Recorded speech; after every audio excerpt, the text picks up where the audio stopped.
I like to call it Sichuan soul food because it's so soulful, it's very comforting. They're typically very easy, but packed full of flavor. In the West, I was observing that there was this misunderstanding about what Chinese food was. We want to be seen as not a niche Chinese food product, but rather something that you can really imagine next to your Heinz ketchup. Would you eat an ice cream drizzled with lashings of chili oil? This unexpected flavor pairing is just one of many made popular by modern food brand Fly By Jing, who believe that Chinese chili sauce can go with pretty much anything, sweet or savory. While Chinese food is often misunderstood in the West, this entrepreneurial chef is changing the way we're looking at the cuisine. Today, we're excited to welcome Jing Gao, founder and CEO of Fly By Jing, here to tell us more. Hi, Charmaine. How are you? Your story is quite incredible. Actually, maybe we should go back to the very beginning. When I first met you, probably 10 years ago, you were going by the name Jenny, and now we know you as Jing. Tell us about that journey. Yeah, so Jing is actually my birth name. I was born in Chengdu to a nuclear physicist father and a school teacher mother, and together they moved us around the world. We moved to a different country, different language, different culture, pretty much once a year growing up. And eventually we settled in Canada, where I went to high school and college, and I found myself in China in my 20s with actually a tech job that just brought me there. I made that jump because, for me, being in China reawakened my sense of identity and my cultural identity, and food became that vehicle for me to rediscover, what I think I had lost, moving around so much and code switching and, going to all these different schools and trying to adapt and trying to fit in.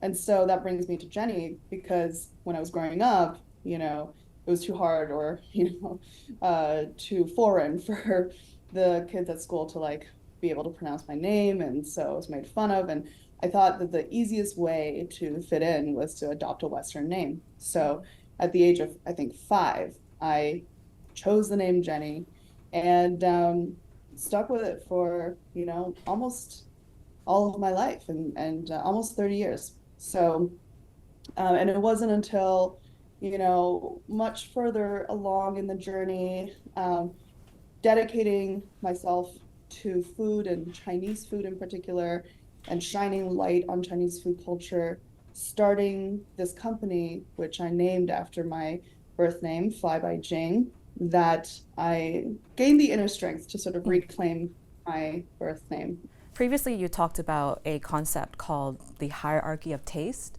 where Chinese food has been misunderstood. People believe that, good Chinese food should be cheap. You can't charge too much for it. Do you still see that being the case? I know that Fly By Jing, you're trying to make Chinese food more premium. That was a big reason why I started the company, because when I was living in China and working with Chinese food as a restaurateur, a chef, and also a food writer, I was seeing sort of the reception towards Chinese food internationally being very different from what I knew of to be true about Chinese food in China, which is that it's this really rich, diverse, complex cuisine that has over 5,000 years of heritage and history. And meanwhile, in the West, I was observing that there was this kind of a misunderstanding about what Chinese food was because of mainly lack of exposure.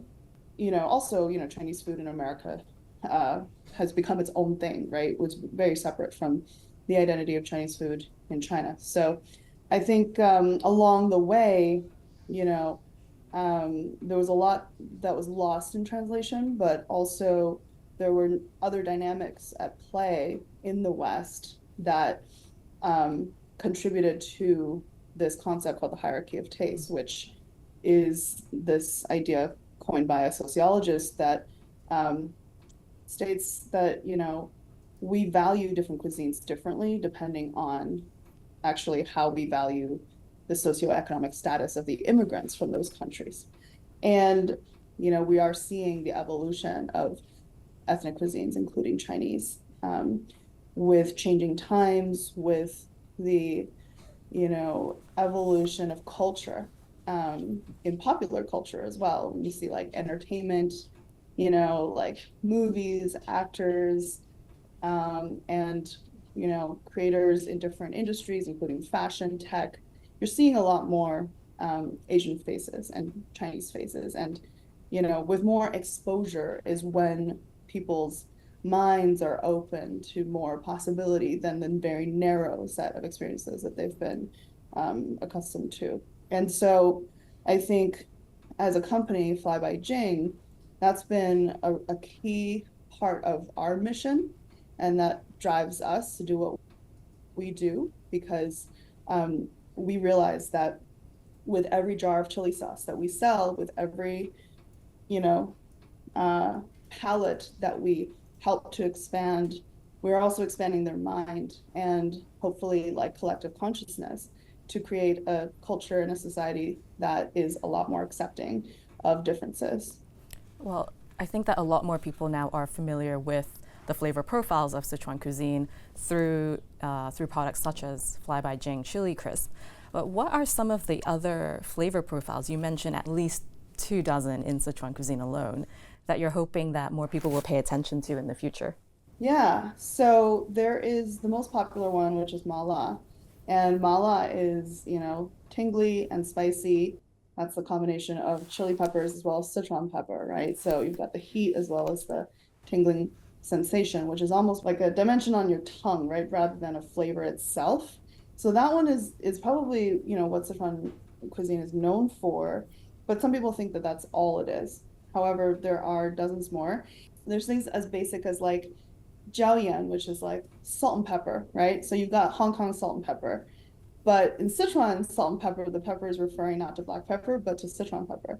So you've got the tingly and savory, which is a really, really nice flavor that is often used as like a dipping kind of powder, or used to as a dry rub. One that I really like is called strange flavor.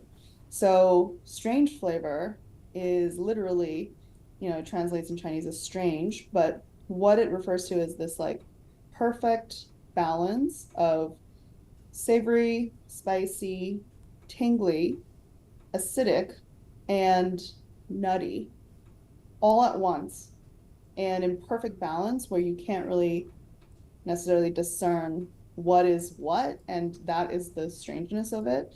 But it's so delicious, and it's usually kind of like the sesame sort of paste that, or dressing that you can see drizzled over poached meats, cold salads, noodles. It's so versatile.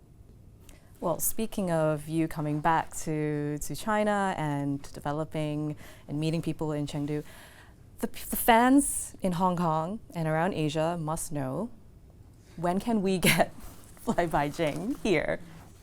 Oh, that's a great question. I would love to, bring Fly By Jing to Asia soon. Our team is still very small but growing, but we've been very focused on the American market.